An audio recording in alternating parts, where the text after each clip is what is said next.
বাবা যদি চলে যায় তাহলে পৃথিবীতে বেঁচে থাকে কি লাভ? বাবাই যদি না থাকে তাহলে পৃথিবীতে বেঁচে থাকার তো কোনো মানে হয় না। যেদিন শুনলে যে তোমার বাবা ক্যান্সার আক্রান্ত, সব পোলাপান স্কুলে খায়, ও যায়, টাকা নাই।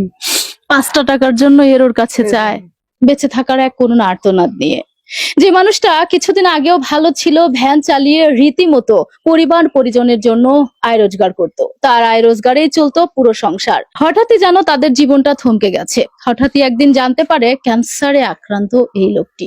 পরিবারের একমাত্র উপার্জনক্ষম ব্যক্তি যখন ক্যান্সারে আক্রান্ত হয় তখন বুঝতেই পারছেন পরিবারের কি অবস্থা হয়।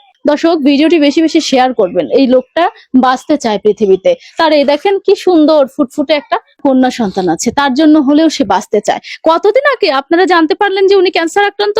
8 মাস আগে। 8 মাস আগে চাটমালি যায় পরীক্ষা করেছি, তারপরে আমাকে রাজশাহী পাঠাইছে। এখন রাজশাহী যায়, তারপরে ক্যান্সার ধরা পড়ছে। এই তো 8 মাস ধরে আমি চিকিৎসা করতেছি। আমার গ্রামের লোক সাহায্যতা করেছে, তাই দিয়ে আমি এতদিন চিকিৎসা চালাই আইছি।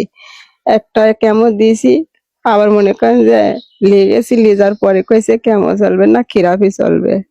আমি ক্যানোলা পরাই মনে করেন যে 3 দিন হসপিটালে রাখি, ইনাদপুর হাসপাতালে রাখি বাড়িতে নিয়ে আইছি। আমি টাকা জোগাড় করে পারিনি। আমার এই স্বামী হলো আমার সংসারের সবকিছু।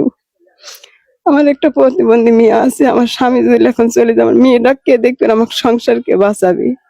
তাই আমি সবাই তিনি কিছু করে সাহায্য চাচ্ছি যে আমার স্বামী ভালো হলে মনে করেন যে আমার মেয়েটা আমি বাঁচতে চাই। ডাক্তার কি বলেছে, কত টাকা লাগতে পারে তার চিকিৎসার জন্য? ডাক্তার বলেছে যে 2.5 লক্ষ টাকা লাগবে চিকিৎসার জন্য। এখন মনে করেন আমি তো অত টাকা আমি কোথায় পাবো? 3 দিন পর ওই ইনাদপুর হাসপাতালে রাখি মনে করেন আমি গত রাত্রে বাড়িতে আইছি। দেখেন ক্যানোলা পরাই আমি বাড়িতে আইছি। এখন মনে করেন আমার এই 3-4 শতক ভিটে মাটি ছাড়া কিছুই নাই। এখন এইটা বিক্রি করে আমি কোনে থাকবো? এই মেয়ে ডাকলে আমি মনে করেন যে কোনে থাকবো, কোনে মাথা ছায়া করবো? এখন হয়তো আমার এই ভিটে মাটি বিক্রি করে আমার স্বামীকে ভালো করা লাগবে, না হলে মনে করেন যে চিকিৎসা আমি নাই মৃত্যু হয়ে যাওয়া লাগবে। এই অবস্থার মধ্যে আছেন। এই অবস্থার মধ্যে না আছি আমি। আর বাড়ির মনে করেন যে মাথায় যদি অসুস্থ হয়ে যায় তাহলে সংসার পরিবার কিভাবে চলে সেটা তো মানুষ জানে। আমার সংসার কিভাবে চলতেছে আমি জানতেছি। দর্শক, মাত্র 2.5 থেকে 3 লক্ষ টাকার প্রয়োজন। আমার আপনার কাছে খুব সামান্য মনে হতেও পারে, কিন্তু এই পরিবারটার কাছে এখন বেঁচে থাকার স্বপ্ন। জানি হয়তোবা কারোর একার পক্ষে সম্ভব নয়। আপনারা সবাই মিলে যদি উদ্যোগ নেন তাহলে অসহায় স্ত্রী আর এই যে সন্তান, তারা হয়তোবা স্বস্তি ফিরে পাবে, হয়তোবা তার বাবাকে বাঁচানোর আশা ফিরে পাবে। আর যদিও হায়াত মৌত সবকিছুই আল্লাহ সুবহানাহু ওয়া তাআলার হাতে, কিন্তু আপনারা যদি সহযোগিতা করেন, পাশে বসে থাকা এই ভ্যান চালক চাচা হয়তো বেঁচে যাবে, হয়তো আবার ভ্যানের প্যাডেল ঘুরিয়ে সংসার চালাবে, হয়তোবা অসহায় স্ত্রীর জন্য বেলা শেষে আবারও খাবার জোটাবে, হয়তোবা মেয়ের জন্য আবারও কিছু না কিছু করতে পারবে।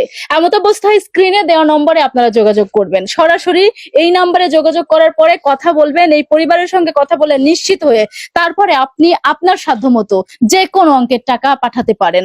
বিকাশ নম্বর দেওয়া রয়েছে, সরাসরি এখানে যোগাযোগ করেন। প্লিজ বাঁচানোর চেষ্টা করেন একটা তাজা প্রাণকে। ডাক্তার বলেছে মাত্র 2 থেকে 2.5 লক্ষ টাকা লাগবে। দেখেন কিভাবে শুধু কেঁদেই যাচ্ছে, কেঁদেই যাচ্ছে। চাচা, আপনি কাঁদছেন কেন? কোনে পাবো জায়গা? এত কোথায় পাবো? কে দেবি আমাকে এত জায়গা? মেয়ে চিন্তা, মেয়ে তো অসুস্থই, আমি এত জায়গা জোগাড় করবো কোন থেকে? এই চিন্তা। মেয়েটার মুখের দিকে তাকালে সব অন্ধকার হয়ে যায়। অন্ধকার হয়ে যায়, নিজে চিনতে পারি। মেয়েটা আমার কেমন পড়তেছে, মেয়েটার হাতখানা প্রতিবন্ধী। ও আচ্ছা, ও নিজেও প্রতিবন্ধী। নিজেও হাতখানা আল্লাহ, প্রতিবন্ধী। সত্যি আল্লাহর এক অন্যরকম পরীক্ষা। দেখেন দর্শক, মনে করে যে মেয়েটা আমার মাথার উপরে আছে, আল্লাহ আমার জন্য বাঁচায় দেয়, বেচাদের দিয়ে দিলে মেয়েটার গতি করে দিলে পাইলাম নি। বাবাদের জীবন তো তখনই পরম শান্তির হয় যখন সন্তানগুলোকে কোনো না কোনো গোছ লাগাতে পারে। এই বাচ্চাটার এখন কি হবে যদি এই চাচা না থাকে? দেখেন তো।